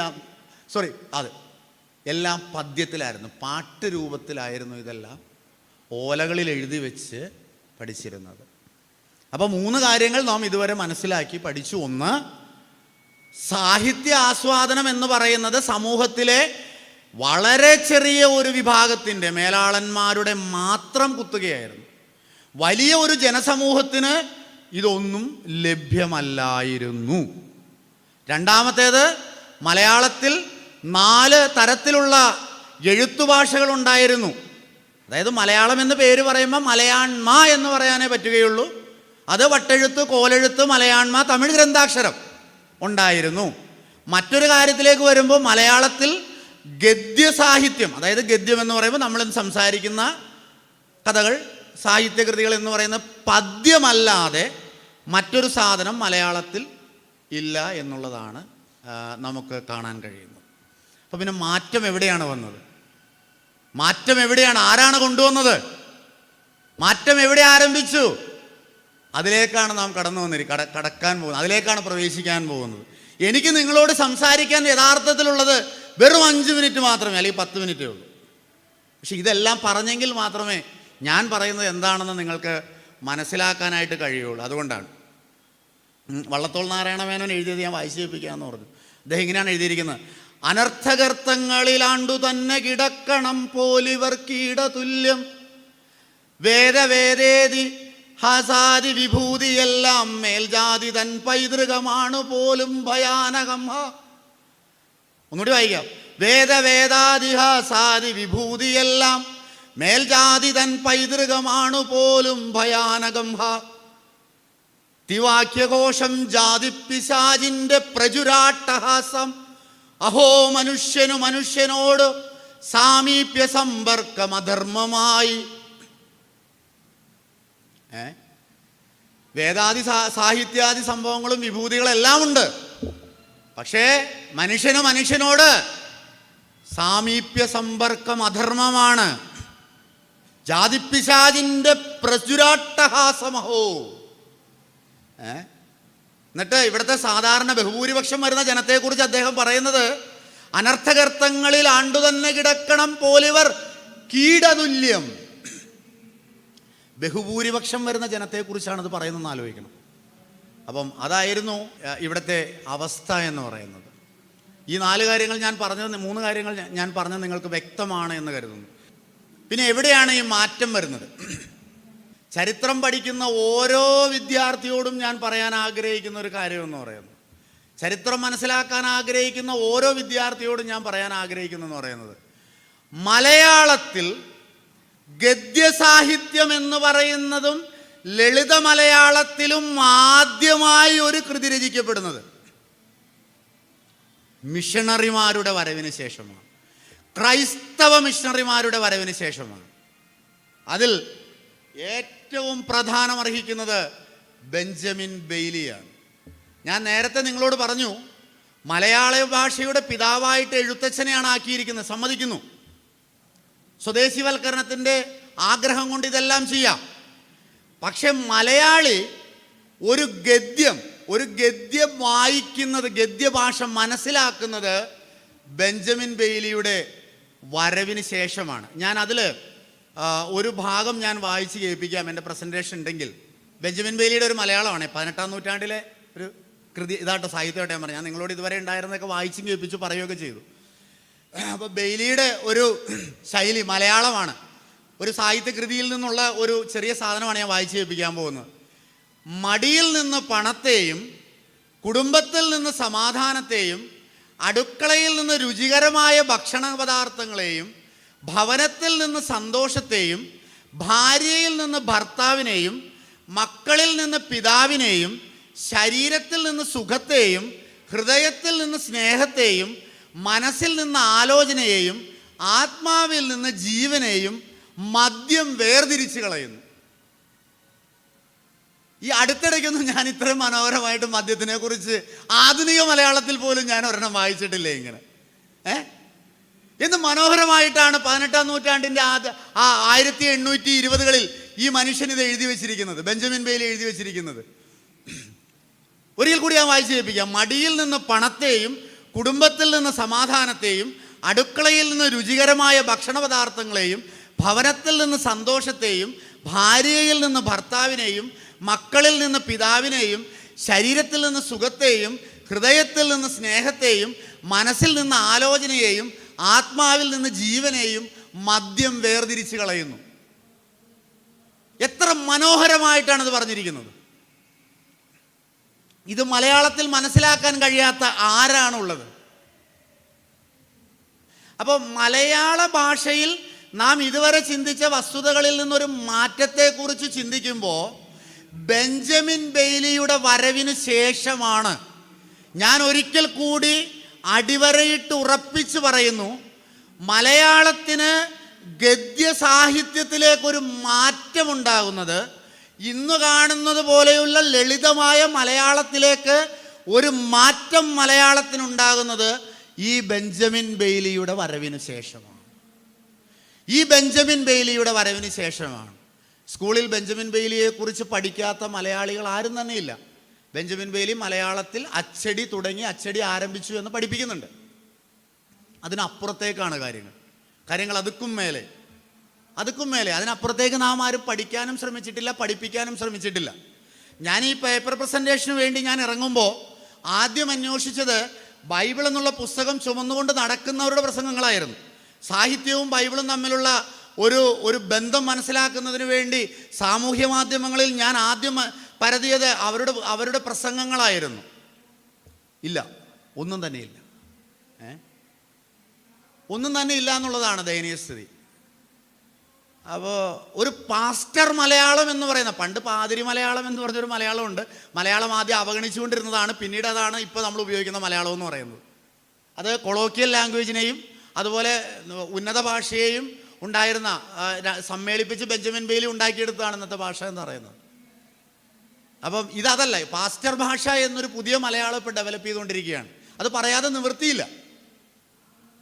നിവൃത്തിയില്ല, അതുകൊണ്ട് പറയുന്നതാണത്. കാരണം ബൈബിൾ അടിമകളെ ഉടമകളാക്കി, പല പ്രസംഗങ്ങളിലും കാണുന്നൊരു ശൈലിയാണ്, ബൈബിൾ അടിമകളെ ഉടമകളാക്കിയ പുസ്തകം, നരഭോജികളെ നരസ്നേഹികളാക്കിയ പുസ്തകം.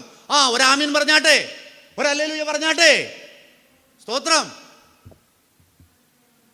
പ്രിയപ്പെട്ട ബൈബിൾ പ്രഭാഷകരെ, ഞാൻ നിങ്ങളോട് ചോദിക്കുന്നു, നിങ്ങളുടെ ഈ പ്രസംഗം സെക്യുലർ ലോകത്തുള്ള എത്ര പേർ കേൾക്കാൻ തയ്യാറാകും? ഇതാണോ നിങ്ങൾക്ക് തന്ന മലയാളം എന്ന് പറയുന്നത്?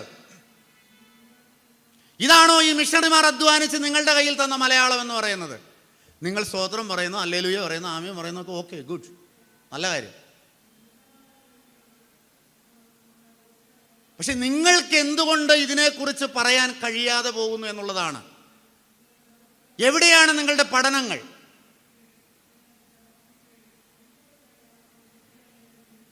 അടിമകളെ ഉടമകളാക്കിയ പുസ്തകം, ആഫ്രിക്കയിലേക്ക് പോയ ഡേവിഡ് ലിവിങ്സ്റ്റന്റെ ജീവചരിത്രം എടുത്തുകൊണ്ടാണ് നിങ്ങൾ പറയുന്നത്. നരഭോജികളെ നരസ്നേഹികളായ പുസ്തകം. ഇതിന് നിങ്ങൾ 2 റെഫറൻസ് കൊടുക്കൂ. ഈ ലോകത്തുള്ള ആളുകൾക്ക് 2 റെഫറൻസ് കൊടുക്കൂ, ദയവായി കൊടുക്കൂ. 2 ആമീൻ പറഞ്ഞിട്ടുണ്ടോ, 2 ഹല്ലേലൂയ പറഞ്ഞുകൊണ്ട് പലപ്പോഴും ഞാൻ ചിന്തിക്കാറുണ്ട്, ലോകത്തിലുള്ള ഏറ്റവും വലിയ കോർപ്പറേറ്റ് കമ്പനിയുടെ ഏറ്റവും ദരിദ്രനായ ഓണറാണ് യേശു ക്രിസ്തു എന്ന് പറയുന്നത്. ഇതൊരു വ്യവസായമായിട്ട് മാറിക്കഴിഞ്ഞിരിക്കുകയാണ്. ലോകത്തുള്ള ഏറ്റവും വലിയ കോർപ്പറേറ്റ് കമ്പനിയുടെ ഏറ്റവും വലിയ ദരിദ്രനായ ഉടയവനാണ് യേശു ക്രിസ്തു. പലപ്പോഴും ആ രീതിയിലേക്കാണ് കാര്യങ്ങൾ എത്തിയിരിക്കുന്നത്. വിഷയം അതല്ല, പോട്ടെ. വികാരക്ഷോഭം കൊണ്ട് പറഞ്ഞായി കണ്ട് നിങ്ങൾ സദയം ക്ഷമിക്കൂ. ഓക്കെ. അപ്പം ഈ ബെഞ്ചമിൻ ബെയ്ലി ആദ്യമായിട്ട് ഇവിടെ വരുമ്പോൾ അത് വളരെ ഹൃദയസ്പർശിയായ ഒരു കഥയാണ് ഈ മനുഷ്യൻ. എൻ്റെ സമയം തീരാറായി, അതുകൊണ്ട് നിങ്ങളുടെ ആകാംക്ഷയെ നിങ്ങളുടെ പഠനത്തിന് വേണ്ടി വിട്ടുകൊണ്ട് ഞാൻ കുറേ കാര്യങ്ങൾ മാറ്റി വെച്ചിട്ടാണ് ഞാൻ നിങ്ങളോട് സംസാരിക്കാൻ ആഗ്രഹിക്കുന്നത്. ബെഞ്ചമിൻ ബെയ്ലി ഇവിടെ വരുമ്പോൾ നമ്മൾ കണ്ടത് ഈ വട്ടെഴുത്തും കോലെഴുത്തും മലയാണ്മയും മനുഷ്യന് മനസ്സിലാകാത്ത മലയാളവും ഒക്കെയാണ്. മലയാളത്തിലൊരു അച്ചടി നടന്നിട്ടുണ്ടോ എന്ന് ചോദിച്ചിട്ടുണ്ടെങ്കിൽ ബോംബെയിലെ കുറിയർ പ്രസ്സിൽ അടിച്ച സംക്ഷേപ വേദാർത്ഥത്തിൻ്റെ ചില ഭാഗങ്ങൾ ഉണ്ട്, ഇല്ല എന്ന് പറയുന്നില്ല. അത് നിങ്ങൾക്ക് കൃത്യമായിട്ട് ലഭ്യമാണ്. ഡോക്ടർ സാമുവൽ നെല്ലിമകളുടെ പുസ്തകത്തിൽ അതിൻ്റെ കോപ്പി അദ്ദേഹം അങ്ങനെ തന്നെ കൊടുത്തിട്ടുണ്ട്. നിങ്ങൾക്ക് ഈ പുസ്തകം മേടിച്ച് വായിക്കാം, കൊടുത്തിട്ടുണ്ട്. അത് ഈ ചതുരാക്ഷരങ്ങളിലുള്ള മലയാളമാണ്. അപ്പം ആ മലയാളമാണ് ഇവിടെ ഉള്ളൂ, മറ്റൊന്നില്ല. ബെഞ്ചമിൻ ബെയ്ലി ഇവിടെ വന്നിട്ട് ആദ്യം ചെയ്യുന്നൊരു കാര്യം, ഈ മിഷണറിമാരെ കുറിച്ച് പറയുമ്പോഴൊക്കെ നെറ്റി ചുളിക്കുന്ന ആളുകളോടാണ് എനിക്ക് പറയാനുള്ളത്. മിഷണറിമാർ ഇവിടെ മതം മാറ്റാൻ തന്നെ വന്നവരാണ്, ഒരു സംശയവുമില്ല. യഥാർത്ഥത്തിൽ പറയേണ്ടത് അവർ മതം മാറ്റാൻ വന്നവരാണ്, മതം മാറ്റിയവർ തന്നെയാണ്, മതം മാറ്റുന്നത് തന്നെയായിരുന്നു. പക്ഷെ അതിനോടൊപ്പം സംഭവിച്ച നന്മകളെ നിങ്ങൾ കാണാതിരിക്കരുത്. മലയാളത്തെ മലയാളമാക്കിയത് ആരാണെന്ന് ചോദിച്ചാൽ നിങ്ങൾ തന്നെ പറയണം, അത് ഈ മനുഷ്യനാണെന്ന് നിങ്ങൾ പറയണം. കാരണം ഇതിനപ്പുറത്തേക്കൊരു തെളിവ് നിങ്ങൾക്ക് കാണിക്കാനില്ല, ചരിത്രത്തിൽ നിന്ന് എടുത്ത് കാണിക്കാനില്ല. ഇവിടെ വന്നപ്പോൾ അദ്ദേഹത്തിന് ബൈബിൾ ആവശ്യമാണ്. ഒരു ബൈബിൾ പരിഭാഷയെക്കുറിച്ച് കേണൽ ജോൺ മൺറോ ചിന്തിച്ചുകൊണ്ടിരിക്കുന്ന കാലഘട്ടമാണ്. അപ്പോൾ അതിനുവേണ്ട സൗകര്യങ്ങൾ ആലപ്പുഴയിൽ ചെയ്തു കൊടുക്കുന്നു. അങ്ങനെ ബെഞ്ചമിൻ ബെയ്ലി ഇവിടെ വന്ന ശേഷം മലയാളം ബൈബിൾ ആദ്യമായി ഇവിടെ അച്ചടിച്ചിറങ്ങുകയാണ്. അതിന് തൊട്ട് മുമ്പ് കുഞ്ഞു പൈതങ്ങൾക്ക് ആവശ്യമുള്ള ബൈബിൾ കഥകൾ എന്ന് പറഞ്ഞുകൊണ്ട് ചില ട്രാക്റ്റുകൾ, അങ്ങനെയുള്ള സംഗതികളെല്ലാം ഈ ബെഞ്ചമിൻ ബെയ്ലിയിൽ നിന്ന് ഇറങ്ങുന്നുണ്ട്. അതോടൊപ്പം തന്നെ പറയേണ്ട ഒരു വ്യക്തിത്വമാണ് ഹെർമൻ ഗുണ്ടർട്ട് എന്ന് പറയുന്നത്. അപ്പോൾ ഈ ബെഞ്ചമിൻ ബെയ്ലി ഇവിടെ വരുമ്പോൾ പ്രസ്സില്ല, മലയാള ഭാഷയില്ല, മട്ടെഴുത്തും കോലെഴുത്തും മലയാണ്മയൊക്കെ. പിന്നെ എങ്ങനെയാണ് അദ്ദേഹം ഇത് ഉണ്ടാക്കിയെടുത്തത്? എങ്ങനെയാണ് അദ്ദേഹം ഇന്ന് കാണുന്ന മലയാളത്തെ ഉണ്ടാക്കിയെടുത്തത്? അതാണ് ഏറ്റവും ചിന്തിക്കേണ്ട കാര്യമെന്ന് പറയുന്നത്. ഈ മിഷണറിമാരെ വിമർശിക്കുന്ന ആളുകൾ സി കേശവനെ പോലെയുള്ളവരെ വായിക്കണം. കാരണം കൊച്ചി രാജ്യത്തിൻ്റെ ആദ്യത്തെ മുഖ്യമന്ത്രിയും SNDPയുടെ സ്ഥാപകരിൽ ഒരാളുമാണ്. ഇദ്ദേഹം പറയുന്നത് ഈ മിഷണറി വര്യന്മാരുടെ ആക്രമണമില്ലായിരുന്നെങ്കിൽ ഈ ജാതികൾ എന്ത് ചെയ്യുമായിരുന്നു എന്നുള്ളതാണ്. എന്ത് ചെയ്യുമായിരുന്നു എന്നാണ് ചോദിക്കുന്നത്. വള്ളത്തോൾ ഹെർമൻ ഗുണ്ടർട്ടിനെയും ബെഞ്ചമിൻ ബെയ്ലിയെയും കുറിച്ച് പറയുന്ന അവർ ചെയ്തതിൻ്റെ അത്രയും വേറെ ആരും ചെയ്തിട്ടില്ല എന്നാണ് പറയുന്നത്. ഡോക്ടർ സാമുവൽ നെല്ലിവുകൾ പറയുന്നത് മിഷണറിമാരുടെ സംഭാവനകളെക്കുറിച്ച് മാത്രമാണ്. ഡോക്ടർ വിനിൽ പോൾ പറയുന്നത് 18-ാം നൂറ്റാണ്ടിലുണ്ടായിരുന്ന ക്രൈസ്തവ ഉണർവിനെ കുറിച്ച് മാത്രമാണ്. ഈ ബെഞ്ചമിൻ ബെയ്ലി എങ്ങനെയാണ് ഈ മലയാളം ഉണ്ടാക്കിയെടുത്തത്? കേരളത്തിലെ സകല സാഹിത്യകാരന്മാരും സാഹിത്യം ആസ്വദിക്കുന്ന സകല ജനങ്ങളും കേൾക്കേണ്ട ചരിത്രമാണിത്. അദ്ദേഹത്തിൻ്റെ ഭാര്യ എലിസബത്തുമായി ആലപ്പുഴയിൽ വന്നിറങ്ങുമ്പോൾ പ്രായം തികയാതെ പ്രസവിച്ച 4 മാസം പ്രായമുള്ള ഒരു കുഞ്ഞ് അവിടെ വെച്ച് മരിച്ചു. മലയാളത്തിലുള്ള സകല എഴുത്തുകാരും ഇന്ന് അവരുടെ വാക്കുകൾ കൊണ്ട് ആളുകളെ ചിന്തിപ്പിക്കുകയും ചിരിപ്പിക്കുകയും കരയിപ്പിക്കുകയും ചെയ്യുമ്പോൾ 21 വയസ്സുള്ള ബെഞ്ചമിൻ ബെയ്ലി എന്ന് പറയുന്ന ഒരു ചെറുപ്പക്കാരൻ്റെ ജീവിതമാണ് നിങ്ങളുടെ ഇന്നത്തെ ഭാഷ എന്ന് പറയുന്നത്. നിങ്ങളുടെ മലയാളം എന്ന് പറയുന്നത് അതാണ്. മലയാള ലിപികൾ അച്ചടിക്കുന്നതിന് വേണ്ടി മദ്രാസ് കറസ്പോണ്ടന്റിലേക്ക് കത്തെഴുതിയിട്ടും ഫോണ്ടുകൾ ലഭിക്കുന്നില്ല, ഇംഗ്ലണ്ടിൽ നിന്ന് ലഭിക്കുന്നില്ല. അദ്ദേഹം ഇവിടുത്തെ കൊല്ലനെയും മൂശാരിയെയും ആശാരിയെയും തട്ടാനെയും ഒന്നിച്ചു വരുത്തി വെള്ളി അക്ഷരങ്ങളിലാണ്, വെള്ളി ഉരുക്കിയാണ് മലയാളത്തിൻ്റെ ആദ്യത്തെ അച്ചുകൾ ഉണ്ടാക്കിയെടുക്കുന്നത്. തൻ്റെ ഇംഗ്ലീഷ് ഭാഷയിൽ വെറും 100 ടൈപ്പോഗ്രഫികൾ മാത്രം മതി അച്ചടിക്കെന്നിരിക്കെ 1000 ടൈപ്പോഗ്രഫികൾ ഉണ്ടാക്കിയാണ് പ്രിയപ്പെട്ടവരെ ബെഞ്ചമിൻ ബെയ്ലി ഇന്ന് കാണുന്ന ഈ മലയാളത്തെ രൂപപ്പെടുത്തിയെടുത്തത്. മലയാളികൾ ബഹുമിടുക്കന്മാർ. ആ വെള്ളിയച്ചുകളിൽ ഒരെണ്ണം പോലുമില്ല. ഉരുക്കി പാദസരവും അരഞ്ഞാണവും പണിതു നമ്മൾ. ഒരെണ്ണം പോലും ബാക്കിയില്ല. പക്ഷെ മലയാളം ബാക്കിയുണ്ട്. പ്രിയപ്പെട്ട സാഹിത്യകാരന്മാരെ, ചരിത്രകാരന്മാരെ, ഈ ബെഞ്ചമിൻ ബെയ്ലിയെയും ഈ ഹെർമൻ ഗുണ്ടർട്ടിനെയൊക്കെ മറന്നുകൊണ്ട് എങ്ങനെയാണ് നമുക്ക് നമ്മുടെ വാക്കുകൾ കൊണ്ട് ആളുകളെ ചിന്തിപ്പിക്കാനും ചിരിപ്പിക്കാനും കരയിപ്പിക്കാനും കഴിയുന്നത്? എങ്ങനെയാണ് കഴിയുന്നത്? ഈ മനുഷ്യൻ അതിനുവേണ്ടി നഷ്ടപ്പെട്ടത് ഇംഗ്ലണ്ടിലെ കമ്പിളി നൂൽ കമ്പനിയിൽ ജോലിക്കാരനായിരുന്ന അടിസ്ഥാന വിദ്യാഭ്യാസം മാത്രമുള്ള 21 വയസ്സുള്ള ഒരു ചെറുപ്പക്കാരൻ മലയാള ഭാഷയെ 34 വർഷം കൊണ്ട് രൂപപ്പെടുത്തിയെടുക്കുകയായിരുന്നു. ബെഞ്ചമിൻ ബെയ്ലി വെറും അച്ചടി സ്ഥാപിച്ചാൽ മാത്രമല്ല, മലയാളത്തിലെ ആദ്യത്തെ പ്രസാധകൻ, മലയാളത്തിലെ ആദ്യത്തെ പരിഭാഷകൻ, മലയാളത്തിലെ ആദ്യത്തെ വിവർത്തകൻ, മലയാളത്തിലെ ആദ്യത്തെ പുസ്തക വിതരണക്കാരൻ, മലയാളത്തിൻ്റെ സർവസ്വവുമാണ് ബെഞ്ചമിൻ ബെയ്ലി എന്ന് പറയുന്നത്. മലയാളം ബെഞ്ചമിൻ ബെയ്ലിയുടേതാണ്. ഈ ബെഞ്ചമിൻ ബെയ്ലിയുടെ ചരിത്രം വായിച്ചിട്ട് നിങ്ങൾ ഇംഗ്ലണ്ടിലുള്ള മ്യൂസിയത്തിൽ അദ്ദേഹത്തിൻ്റെ ചരമക്കുറിപ്പിൻ്റെ പുറത്ത് ഇങ്ങനെ എഴുതി വച്ചിരിക്കുന്നു: ബെഞ്ചമിൻ ബെയ്ലിയുടെ കുതിരക്കാരൻ അദ്ദേഹത്തിൻ്റെ മരണവാർത്തയറിഞ്ഞ് ആത്മഹത്യ ചെയ്തു എന്ന് എഴുതി വച്ചിരിക്കുന്നു. എന്തൊരു ജീവിതമായിരുന്നു ആ മനുഷ്യൻ്റേത്! എന്തൊരു ജീവിതമായിരുന്നു ആ മനുഷ്യൻ്റേത്! നിങ്ങൾ ഓരോരുത്തരും അദ്ദേഹത്തിൻ്റെ ചരിത്രം പഠിക്കേണ്ടതാണ്. അപ്പൊ മലയാളത്തിന് ആദ്യത്തെ ഒരു സമ്പൂർണ്ണ ഗദ്യരൂപം എന്ന് പറയുന്ന ഒരു പുസ്തകം ഉണ്ടാക്കിയെടുക്കുന്നത് ബെഞ്ചമിൻ ബെയ്ലിയാണ്. ഘാതകവധം, പുലേലിക്കുഞ്ചു, ഇന്ദുലേഖ മുതലായിട്ട് നോവലുകൾ ഇങ്ങനെ കടന്ന് വരുമ്പോൾ ഒരു കാര്യം നിങ്ങൾ ഏറ്റവും പ്രത്യേകിക്കണം: ഈ സാഹിത്യത്തിൻ്റെ വളർച്ചയിൽ ഭാഷയുടെ വികാസം എന്ന് പറയുന്നത് വളരെ വലിയ കാര്യമാണ്. ഞാൻ നേരത്തെ വായിച്ച ഈ മലയാളത്തിലെ ഉത്തമന്മാരായ സാഹിത്യകാരന്മാരുടെ പട്ടിക കഴിഞ്ഞിട്ട് ഈ 18-ാം നൂറ്റാണ്ട് ഇപ്പുറത്തേക്കുള്ള സാഹിത്യകാരന്മാരുടെ ബയോഡാറ്റ നിങ്ങളൊന്ന് എടുത്ത് വായിച്ചാൽ അവരൊക്കെ ഇംഗ്ലീഷ് വിദ്യാഭ്യാസം നേടിയവരായിരുന്നു എന്നാണ് എഴുതിയിരിക്കുന്നത്. വിദ്യാഭ്യാസമില്ലാതെ എന്ത് സാഹിത്യം? വിദ്യാഭ്യാസമില്ലാതെ എന്ത് ഭാഷയില്ലാതെ എന്ത് വിദ്യാഭ്യാസം? അപ്പൊ ബെഞ്ചമിൻ ബെയ്ലിയാണ് കോട്ടയത്തെ CMS കോളേജ് ആരംഭിക്കുന്നത്, ഇന്ത്യയിലെ ആദ്യത്തെ കോളേജ്. ഇനി അതുകൊണ്ട് മാത്രം തീർന്നില്ല. അദ്ദേഹം മലയാളികളായ സാധാരണക്കാർക്ക് വായിക്കുവാനൊന്നും ലഭ്യമല്ല, വായന അറിയില്ല എന്ന് കണ്ടതുകൊണ്ട് സ്കൂളുകൾ തുടങ്ങുക മാത്രമല്ല ചെയ്ത് റീഡർമാരെ നിയമിച്ചു. ആരാണ് റീഡർമാർ? കവലകൾ തോറും പുസ്തകങ്ങളുമായി ചെന്ന് നിന്നുകൊണ്ട് പുസ്തകങ്ങൾ വായിച്ചു കേൾപ്പിക്കുന്ന റീഡർമാരെ നിയമിച്ചു. സാഹിത്യ കേരളത്തിന്റെ വളർച്ചയിൽ ഇത്രയും കാര്യങ്ങൾ ചെയ്തിട്ടുള്ള, സാഹിത്യ കേരളത്തെ സാഹിത്യമാക്കി ഇന്ന് കാണുന്ന തലത്തിലേക്ക് മാറ്റിയെടുത്തതിൽ ബെഞ്ചമിൻ ബെയ്ലിയോളം അഭിമാനത്തോടുകൂടി പറയുവാൻ നമുക്ക് മറ്റാരാണുള്ളത്? ഞാൻ നിർത്തുന്നു. ഒരാളെ പറഞ്ഞുകൊണ്ട് ഞാൻ നിർത്തുന്നു. നിങ്ങളുടെ ആകാംക്ഷയിലേക്ക് ഞാൻ ഒരാളെ കൂടി വിടുകയാണ്. രാജ്യസമാചാരത്തിൻ്റെ പിന്നിൽ പ്രവർത്തിച്ച ഹെർമൻ ഗുണ്ടർട്ട് എന്ന് പറയുന്ന മനുഷ്യൻ രാജ്യസമാചാരവും പശ്ചിമോദയവും ഇവിടെ സ്ഥാപിക്കുമ്പോൾ മലയാളത്തിലെ ആദ്യത്തെ 2 പത്രങ്ങളായിരുന്നു.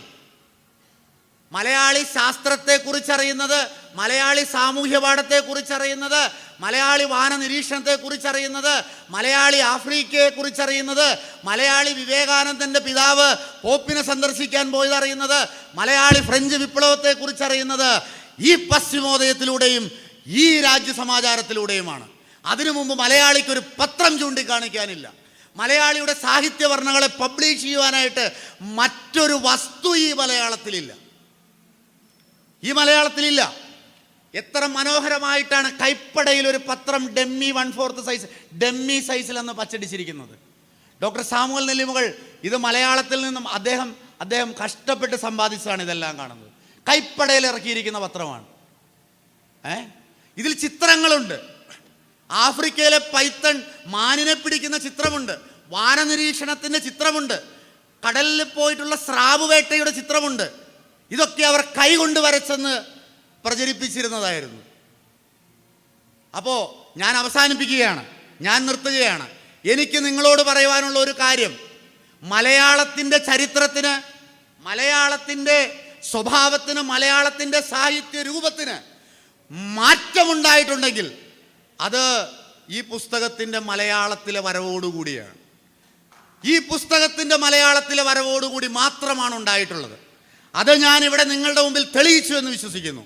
കേരളത്തിലെ സാഹിത്യകാരന്മാരോടും ചരിത്രകാരന്മാരോടും ഒരു വാക്കുകൂടി പറയട്ടെ, നിങ്ങളുടെ ചരിത്ര അന്വേഷണം സ്വദേശികളിൽ മാത്രം ഒതുക്കാതെ വിദേശ മിഷണറിമാരുകളിലേക്ക് നിങ്ങൾ കടന്നു ചെല്ലണം. അവരിവിടെ കൊണ്ടുവന്നിട്ടുള്ള മാറ്റം എന്ന് പറയുന്നത് എടുത്തുവയ്പ്പാണ്, ദോശ മറിച്ചിടുന്നത് പോലെയാണ്. നിലവിലുണ്ടായിരുന്നതിനെ വിപ്ലവകരമായി മാറ്റിയെടുക്കുന്ന പ്രക്രിയയാണ് അവർ ചെയ്തത്.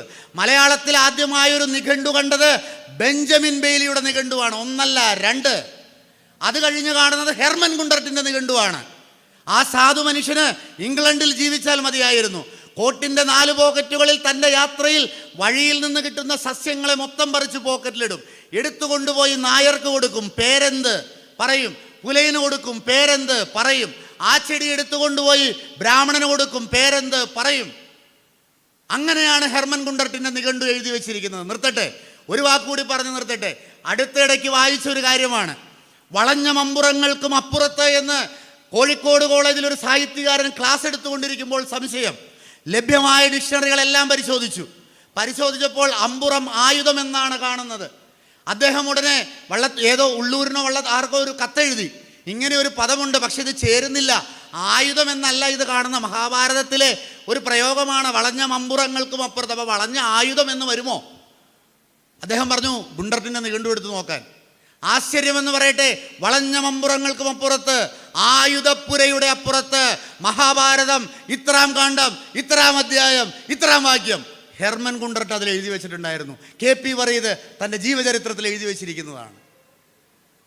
ഇത്രയേറെ പദസമ്പത്തുള്ള ഇന്നൊരു ഡിക്ഷണറി ഉണ്ടാക്കിയെടുക്കാൻ എളുപ്പമാണ്. ഹെർമൻ കൊണ്ടുവരനെ മറ്റേ നീണ്ടു കൊടുത്തിട്ട് ഒരു 10% വ്യത്യാസം വരുത്തി എനിക്ക് ഉണ്ടാക്കിയെടുക്കാം. ഒന്നുമില്ലായ്മയിൽ നിന്ന് അത് പ്രയാസമായിരുന്നു. പ്രിയപ്പെട്ടവരെ, മലയാളത്തിന് മിഷണറിമാരെ മറന്നുകൊണ്ട് ഒരു ചരിത്രമില്ല. മലയാളത്തിന് മിഷണറിമാരെ മറന്നുകൊണ്ട് ഒരു ചരിത്രമില്ല. ഉണ്ടെങ്കിൽ അത് നിങ്ങൾ തെളിയിക്കൂ, നിങ്ങൾ തെളിയിക്കണം. അപ്പോൾ മലയാള ഭാഷയും സാഹിത്യവും എന്ന് പറയുന്നത് മിഷണറി ഗദ്യ സാഹിത്യമാണ്.